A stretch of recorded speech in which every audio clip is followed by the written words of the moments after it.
날씨가 많이 덥고 이 시간이 많이 피곤한 시간인 것 같습니다. 맞나요?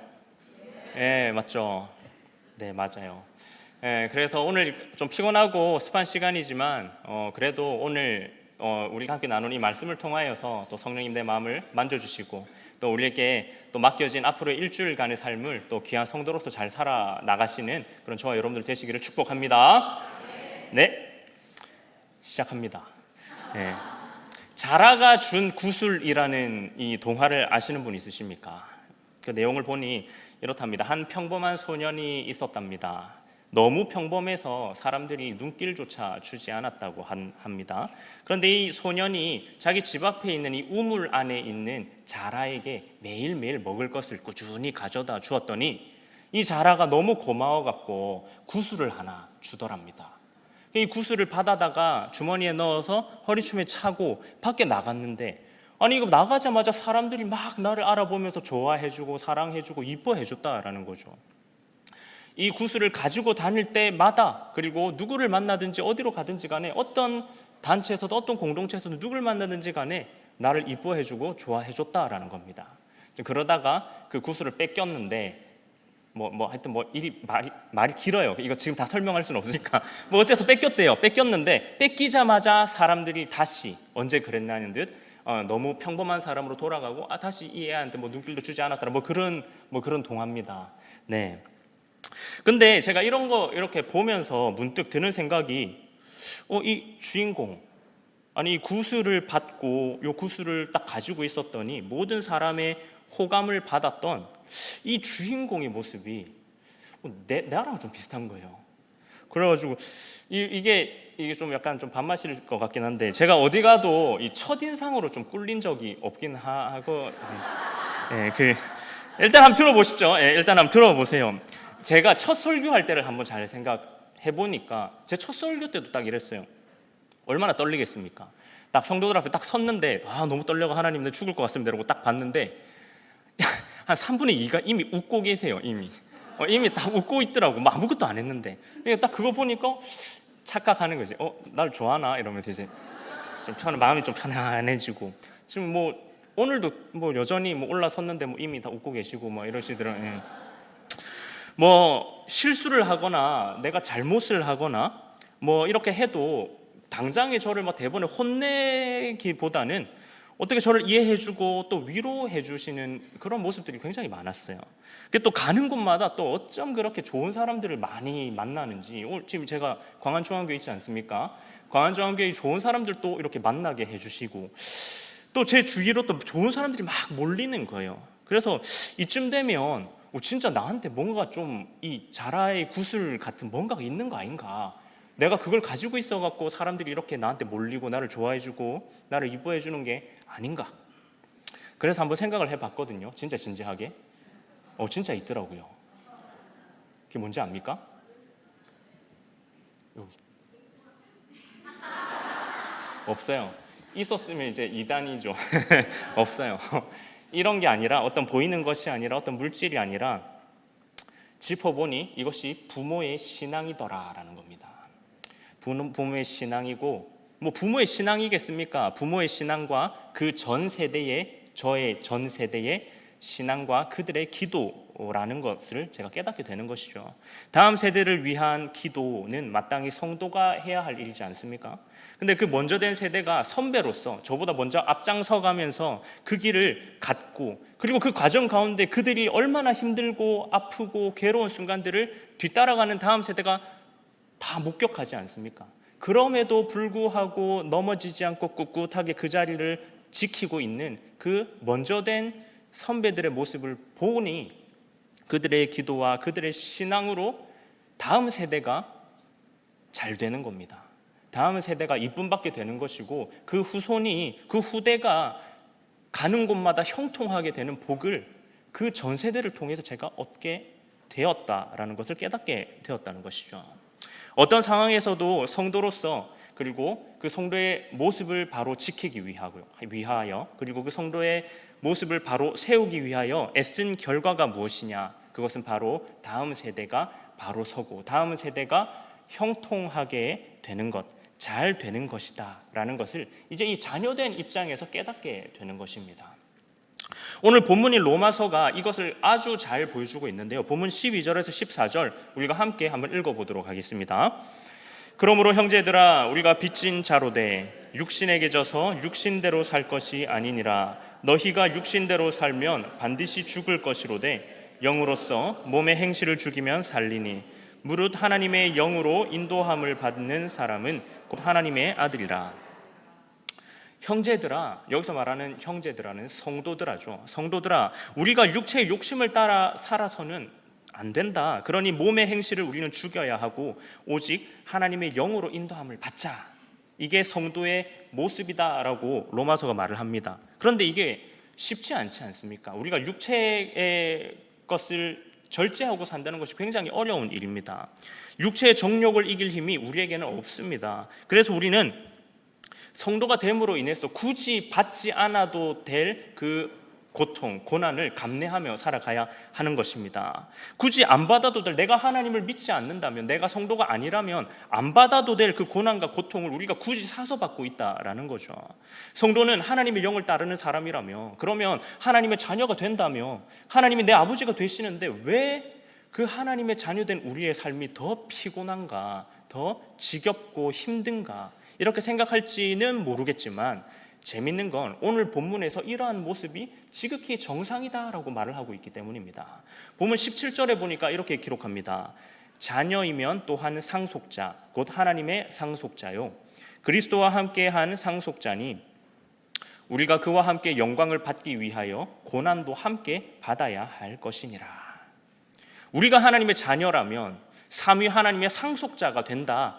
그렇다면 그 상속자로 우리가 그 하나님의 상속을 받아 예수께서 받았던 그 고난들 역시 또 우리가 이어받게 되는 것이다. 그렇기 때문에 성도의 고난은 당연한 것이다라고 말을 하는 것이죠. 근데 여기서 말씀이 끝나면 이제 성도의 삶은 굉장히 비참한 겁니다. 그냥 고난받다 죽는 거, 예수님의 십자가의 죽음처럼 그냥 죽는 걸로 끝나기 때문에. 그런데 희망이 되는 것이 이제 18절에 나온다라는 것이죠. 18절 우리 함께 한번 읽어보도록 하겠습니다. 생각하건대 현재의 고난은 장차 우리에게 나타날 영광과 비교할 수 없도다. 아멘. 지금 우리가 겪는 이 고난, 고통은 장차 우리에게 나타날 영광에 비할 수가 없다. 장차 우리에게 나타나는 그 영광이 뭐겠습니까?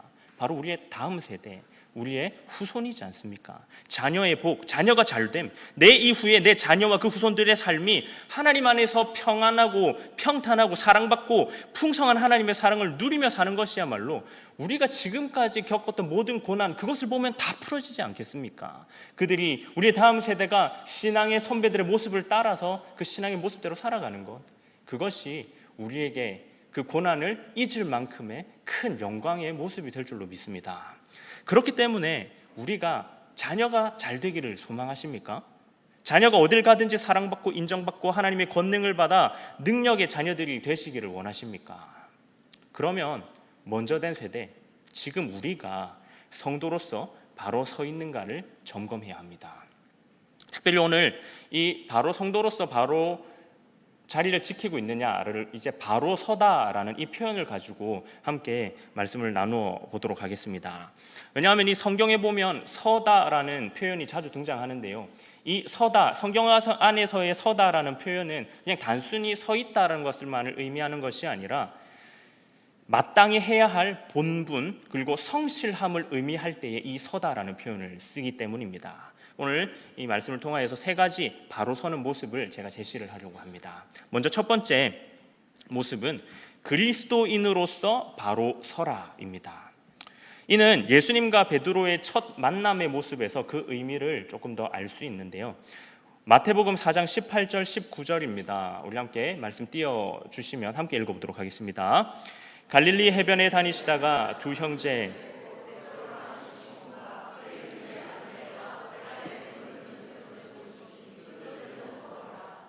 말씀하시되 나를 따라오라 내가 너희를 사람을 낚는 어부가 되게 하리라 하시니.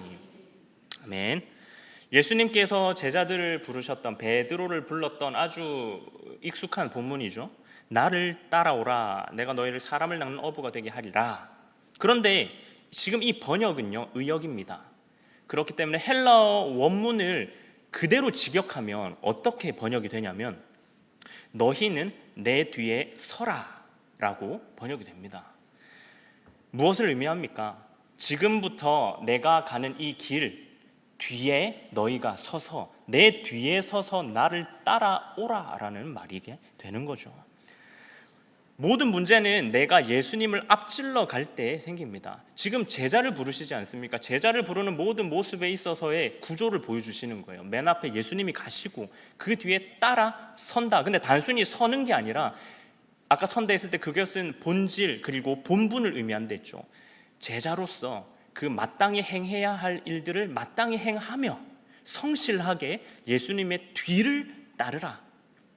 예수님을 앞질러 가지 않고 예수님 뒤에서 겸손히 예수님이 가다가 멈추시면 나도 멈추고 예수님이 가신다면 내가 쉬고 싶더라도 따라가는 것, 그것이 제자도이고 그것이 제자의 모습이다라는 말씀을 이 본문 말씀에서 서다라는 표현으로 우리에게 제시하고 있는 겁니다. 저는 이것을 어떻게 표현하냐 하면 겸손이다라고 이해를 합니다.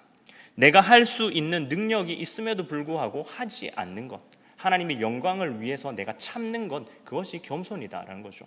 나에게 능력이 없어서 못하는 것은 무능력입니다. 무능입니다. 하지만 나에게 능력이 있지만 그것을 하나님의 영광을 위하여 하지 않는 것, 이것을 가장 잘 보여주셨던 분이 예수님이시지 않습니까? 십자가에서 내려오실 수 있었지만 내려오지 않으시고 그 위에서 하나님의 위대한 구원 사역을 완성하기 위하여 끝까지 참고 그 자리에서 죽으시고 그리고 부활하셨던 그 예수님의 모습이야말로 겸손의 모습이지 않습니까? 내가 예수님을 앞질러 갈 수 있지만 앞질러 가지 않고 내가 예수님 뒤에 서서 내 욕심과 내 것들을 조금 내려놓고 내 정욕을 누르면서 예수님 뒤를 따라가는 것, 그것이 겸손한 예수님의 삶을 따라 사는 성도의 모습인 줄로 압니다. 이것을 우리 예수님이 잘 보여주셨죠. 그 위대한 사역을 위해서 내려오지 않고 십자가에서 죽으셨던 그 겸손의 모습, 그 뒤를 따라가는 그리스도인들이라면, 그 뒤를 따라가는 성도라면 마땅히 그 길을 우리가 겸손함으로 따라가야 할 줄로 믿습니다. 이것이 그리스도인으로서 바로 서는 것입니다. 그리스도인으로서 바로 서는 바로 이 모습은 보통은 우리의 일상생활에서 보여지는 모습으로 점검해 볼 수가 있습니다. 내가 과연 그리스도인으로서 바로 서고 있는가? 그렇다면 어떤 모습을 통하여 볼 수 있을까요? 가장 대표적인 게 술과 담배 문제가 되겠죠. 술과 담배를 하면 지옥에 갑니까? 이제 굉장히 위험한 목사님이 안 계셔가지고 쉽게 합니다. 술과 담배는 죽고 사는 문제가 아닙니다. 우리가 지옥에 가고 천국에 가고를 당락짓는 거에 있어서 의미가 없는 문제들입니다. 근데 이것을 통하여서 과연 내가 이 행위들을 통하여서 하나님께 영광이 되느냐, 영광이 되지 않느냐, 내가 이것을 통해서 내가 이러한 행위들을 통해서 누군가가 낙심하게 되고 낙담하게 된다면 그것은 하나님께 영광이 되지 않는 일이기 때문에 내가 마땅히 내가 할 수 있지만 법적으로 아무 문제가 없지만 내가 안 하겠다. 그게 바로 겸손의 모습이다. 물론 단순히 술과 담배의 이야기를 했지만 일상생활에 있어서 모든 영역에서 내가 과연 뭔가를 할 때마다 과연 내가 지금 하고자 하는 이 일이 법에 저촉되지는 않지만 하나님의 영광에 어떤 영향을 끼칠까를 내가 생각하고 그것을 사고하고 행동하느냐, 이 모습을 얼만큼 내가 생각하고 살아가느냐, 그것이 지금 내가 성도로서 그리스도인으로서 바로 서 있는가를 점검할 수 있는 척도가 된다라는 것입니다. 모든 삶의 영역에서 이러한 겸손의 모습으로 사고하고 판단하고 고민하고 결정하고 행동하는 그 모습을 누가 보냐면 우리의 다음 세대가 봅니다. 우리 부모님 왜 저러지? 아니 저 권사님, 저 장로님들 왜 저러지? 왜 저렇게 살지? 하지만 시간이 지나고 나면 저분들이 굉장히 힘든 결단을 하셨고 성도로서 본을 보이셨구나 라는 걸 깨닫는 순간이 온다라는 것이죠. 일상의 영역에서조차 성도로서 바로 서기 위하여 먼저 애쓰시는 그런 저와 여러분들 다 되시기를 예수님의 이름으로 축복합니다. 이제 두 번째 모습입니다. 두 번째 모습은 예배자로서 바로 서라입니다. 우리는 예배 드린다라고 할 때에 어떻게 생각합니까? 예배를 드리는 거에 초점을 맞추지 예배를 최선을 다하여 드리는가에 대해서는 별로 깊게 생각하지 않는 경향이 있습니다. 그래서 우리 묻잖아요. 네 예배 드렸나? 교회 갔나? 이게 질문이죠. 네 예배 어떻게 드렸노? 예배 드림을 통해서 어떤 하나님을 경험했노? 이렇게 디테일하게 물어보지 않지는 않습니까? 그러다 보니까 스스로에게 이 예배 시간이 건조해지고 무미건조해지는 겁니다. 이에 바른 예배의 모습을 잘 보여주는 장면이 바로 이 솔로몬의 성전 낙성식의 모습에서 찾아볼 수가 있는데요. 우리가 역대하 7장 5절의 말씀을 우리가 함께 한번 읽어보도록 하겠습니다. 솔로몬 왕이 드린 제물이 소가 22,000마리요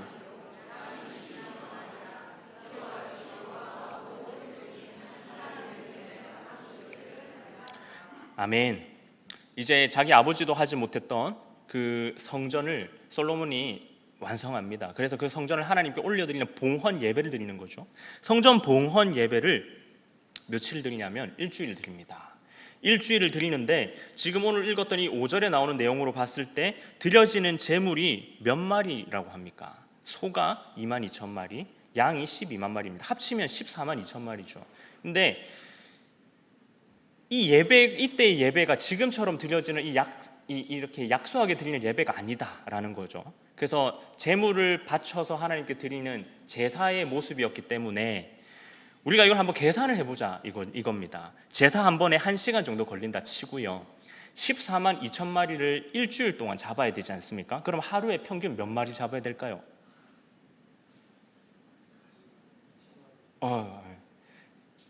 2만 마리 정도 잡아야 되겠죠. 14만 마리를 일주일 동안 잡으니까 이게 나누기 하면 이렇게 나옵니다. 예. 근데 하루에 평균 한 2만 마리를 잡아야 되는데 그렇다면 시간당 1시간당 2,000마리를 잡는다는 전제하에 하루에 10시간을 드려야 됩니다. 10시간이면 아침 9시부터 밤 9시까지. 근데 밥 먹고 조금 쉬려면 2시간 빼면은 한 10시, 11시까지 쭉 가야 되는 거죠. 그러면 일주일 동안 하루에 최소 10시간씩 예배를 드렸다는 거예요. 하루 10시간씩 일주일 동안 예배를 합시다라고 한다면 여러분들 어떠시겠습니까? 그때부터 저를 미워하시죠. 근데 그렇게 예배를 드리는 모습이 어떠하냐라고 이어지는 6절에서 나오는데 우리 함께 한번 읽어보도록 하겠습니다. 그때의 제사장들은 직분대로 모셔서고 레위 사람도 여호와의 악기를 가지고 섰으니 이 악기는 전에 다윗 왕이 레위 사람들에게 여호와께 감사하게 하려고 만들어서 여호와의 인자하심이 영원함을 찬송하게 하던 것이라. 제사장들은 무리 앞에서 나팔을 불고 온 이스라엘은 서 있더라. 아멘.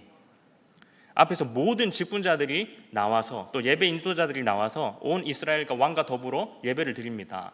그 일주일 동안 최소 10시간 이상씩 서서 예배를 드렸다. 모든 성도가 서서 예배를 드렸다라는 말은요, 단순히 그냥 진짜 일어서 가지고 예배를 드렸다 이것만을 말하는 것이 아니라 예배자로서 예배를 진행하는 찬양팀, 그리고 말씀을 전하는 말씀 인도자, 그다음에 기타 여러 도움 손길들, 그리고 그 성도들까지 모두가 다 함께 이 시간에 서서 예배를 드렸다.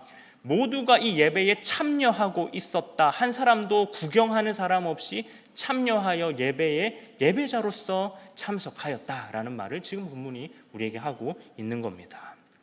이것이 진짜 예배자로서의 모습이다. 성경은 우리에게 제시하고 있는 것입니다.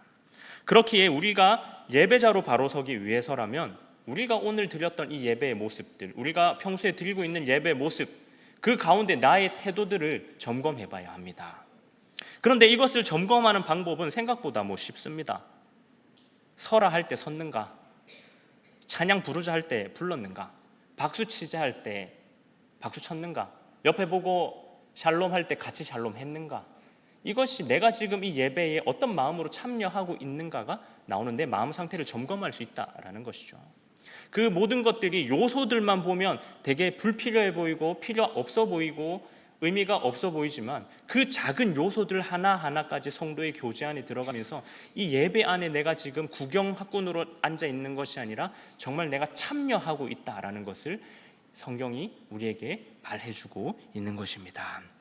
아무것도 아닌 것 같아 보여도 현재 내가 예배를 어떻게 생각하고 있느냐, 매 순간 이것을 점검하며 예배에 참석하는 그런 저와 여러분들 되시기를 축복합니다. 우리 모두가 예배자로서 매 예배를 기대하고 매 예배 참여했을 때 모든 요소 하나하나 넘겨짚지 말고 최선을 다하여 열심으로 모든 순서에 참여하는 그런 저와 여러분들 다 되시기를 예수님의 이름으로 축복합니다. 그리고 마지막 세 번째 모습은 이제는 군사로서 바로 서라입니다. 그리스도인으로서 바로 서고, 그리고 그리스도인이 되었다면 이제 예배자로서 바로 섰다면 이제는 우리가 이 교회 안에서 행해지는 것 말고 이 저 세상으로 나아가야 한다라는 것을 말하는 것입니다. 그럼 세상으로 나감에 있어서 우리가 어떤 모습으로 나아가야 하느냐? 군사의 모습으로. 이 모습을 에베소서 6장에서 잘 설명해 주고 있습니다. 에베소서 6장 12절에서 14절까지인데요. 우리가 함께 한번 읽어보도록 하겠습니다. 우리의 씨름은 혈과 육을 상대하는 것이 아니요 통치자들과 권세들과 이 어둠의 세상 주관자들과 하늘에 있는 악의 영들을 상대함이라. 그러므로 하나님의 전신 갑주를 취하라. 이는 악한 날에 너희가 능히 대적하고 모든 일을 행한 후에 서기 위함이라. 그런즉 서서 진리로 너희 허리띠를 띠고 의의 호심경을 붙이고. 아멘. 그리스도인이라면 이제 예배자라면 이제 이 어둠의 세상 주관자들과 악의 영들을 우리가 상대해야 한다. 그렇기 때문에 이제는 하나님의 전신 갑주를 취하라.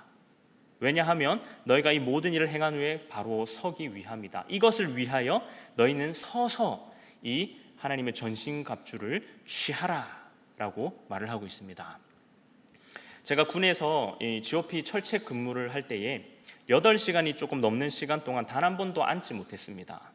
왜냐하면 이 경계작전을 하는 가운데 앉는다라는 것은 경계작전에 실패할 확률을 높이기 때문이죠. 군사로서 이 군인으로서 성실하게 임무에 매진한다는 것, 내가 서서 내 자리를 바로 지키지 않는다면 나로 인하여 이 나라가 위태해질 수 있다라는 그 사명감을 가지고 군인의 본분을 지키는 것, 그 사명감을 가진 군인 정신을 의미하는 것이 바로 이 군사로서 바로 선다라는 의미입니다. 나 하나쯤이야 뭐 이렇게 해도 안 되겠나, 그러한 말씀, 밖에서 내가 내 하나쯤에 이렇게 한다고 뭐 우리 교회 어떤 해가 되겠나, 우리 한국 교회에 어떤 일이 일어나겠나라고 말을 하면 안 된다는 것이죠. 왜냐하면 우리가 밖으로 나갈 때에 우리는 그저 그냥 일반인으로 나가는 것이 아니라 하나님의 군사로서 나가는 것이기에, 내가 그리스도의 군사로서 무너지면 나를 통하여 하나님 나라에 지대한 타격이 있다라는 겁니다. 그렇기 때문에 내가 세상을 나가서 살아갈 때에 무엇을 가지고 나가야 하느냐? 하나님의 전신 갑주를 취하는 것, 의의 호심경, 복음의 신을 신고 믿음의 방패를 끼고 구원의 투구를 쓰고 성령의 검을 가지고 나가는데, 이 모든 것을 장비로서 사용할 수 있게 하는 것이 뭡니까? 진리의 허리띠지 않습니까? 진리의 허리띠로 이 모든 것을 다 정리를 하고 그 진리인 하나님이 우리의 하나님 되시고 하나님 우리의 구원이 되신다라는 그 진리의 허리띠를 가지고 우리가 군사로서, 군인으로서 세상 밖으로 향하여 담대히 선포하며 나가는 것이다. 그것이 우리가 가져야 할 군사로서 바로 서는 모습인 줄로 믿습니다. 우리 광안중앙교회 모든 성도들이 교회를 나갈 때에 오늘 너무 피곤하다, 이번 한 주간 또 시작됐나, 아이고 어떡하노, 이렇게 나가는 것이 아니라, 지친 그런 모습이 아니라 세상을 향하여 내가 이번 한 주 정말 그리스도인으로서, 예배자로서, 군사로서 내가 이번 한 주 한번 어떻게 살아보겠다라는 그런 결단을 가지고 선포하며 나아가는 그런 강인한 군인의 모습으로 나가는 그런 저와 여러분들 다 되시기를 예수님의 이름으로 축복합니다. 말씀을 정리하겠습니다. 서론에서 제가 우스갯소리로 모두가 저를 좋아해 준다라고 했었는데, 사실 그런 일이 어디 있습니까? 모두가 저를 좋아하진 않겠죠. 저를 싫어할 사람도 당연히 있을 것입니다. 웃자고 한 얘기였고, 사실 모두가 저를 좋아한다는 말이 아니라 그렇게 생각할 수 있게 된 제 영적 자존감이 높아진 겁니다. 그런데 그 영적 자존감이 높아진 것이 바로 내 앞에 이 길을 먼저 간 그 믿음의 선배들의 모습들이었다. 저렇게 살아도 멋있네. 저렇게 살아도 삶이 되네. 야, 어떻게 저런 모습으로 살아왔지? 이런 것을 먼저 된 선배들이 삶으로 보여준 것입니다. 그러니 야, 저렇게 살면 되겠네가 되는 것이죠. 우리 청년들은 이제 그렇게 살기 위해서 노력해야죠. 그래서 여러분들을 보고 다음 세대가 와, 저 언니 진짜 멋있네, 와, 저 오빠 진짜 멋있네, 희우쌤 진짜 멋있네 라고 하게 되는 겁니다. 교계를 갸우뚱하지만 여러분들이 가는 그 길을 지금 다음 세대가 보고 따라갑니다. 그러니 여러분들 때부터 나는 어떤 성도가 되어야 하겠다를 머리에 콕 품고 가슴에 품고 여러분들의 믿음의 선배들을 모토를 한번 정해보십시오. 내가 저분처럼 한번 살아보고 싶다, 내 신앙생활은 저분을 따라하고 싶다는 그걸 딱 가지고 여러분들이 그렇게 살아갈 때에 여러분들이 다음 세대가 여러분들을 보고 마음을 바꾼다, 그들의 변화가 있다는 것이죠. 저는 이번 브니엘 모든민족교회 좀 익숙한 교회이긴 한데 그 교회 이 청년들하고 콜라보를 해가지고 수련회를 했지 않습니까? 제가 그게 감동이 됐던 게 뭐냐면, 물론 이제 이 브니엘의 청년들이 이제 좀 연세들이 있다 보니까 이제 이 다음 그 좀 어린 것들을 좀 잘 케어하는 모습들에서 1차 감동을 받았고, 2차 감동이 뭐였냐면요, 제가 고등부를 해서 제가 거기서 좀 뭘 많이 했습니다. 뭐 고등부도 하고 뭐 청년부도 했었는데요, 고등부 때 말 지질이 안 듣던 애들이 있었거든요. 걔네들이 청년들로 풀참을 했더라고요. 걔네들을 위해서 얼마나 많은 사람이 기도했는지 아십니까? 기도할 때 씨알도 안 맥혔습니다, 얘네들. 근데 그 씨알도 안 맥혔던 애들이 1년이 딱 지났는데 여기 다 와서 풀참을 하고 있더라. 저는 이거는 성도들의 기도 아니고서야 저들이 갑자기 뭐가 영적으로, 이건 아니라고 생각합니다. 믿음의 선배들이 그들을 놓고 기도했더니 그 씨앗이 1년 뒤에 열매를 맺었다. 우리가 살아가고 있는 지금 우리 시대의 모든 선배님들, 신앙의 선배님들, 여러분들의 모습을 보고 저도 많이 배우고 있습니다. 그리고 우리의 모습을 통해서 우리의 다음 세대, 우리 광안중앙교회의 다음 세대가 바로 설 줄로 믿습니다. 이 생각을 우리 가슴에 품고 우리 모든 성도님들, 우리 청년들, 이 기대를 품고 우리가 신앙생활을 하기를 축복합니다. 우리 청년들이 지금부터 바로 그 길을 걸어가기 위하여 애를 쓰고, 그리고 우리 성도들이 지금까지 걸어왔던 그 길, 우리가 의심하지 않고 뚝심 있게 그 길을 걸어가 주신다면, 그리고 그 길을 우리 다음 세대에게 잘 제시해 주신다면 우리 광안중앙교회에 걱정할 일 없다고 생각합니다. 우리의 다음 세대가 그리스도인 그리고 예배자, 하나님의 군사들이 다 될 수 있도록, 우리가 먼저 그 길을 앞장설 수 있도록, 그런 모습으로 우리가 자신감 있게 하나님의 성도로서 바로 설 수 있는 그런 우리 모든 광안중앙교회 성도들 다 되시기를 예수님의 이름으로 축복합니다.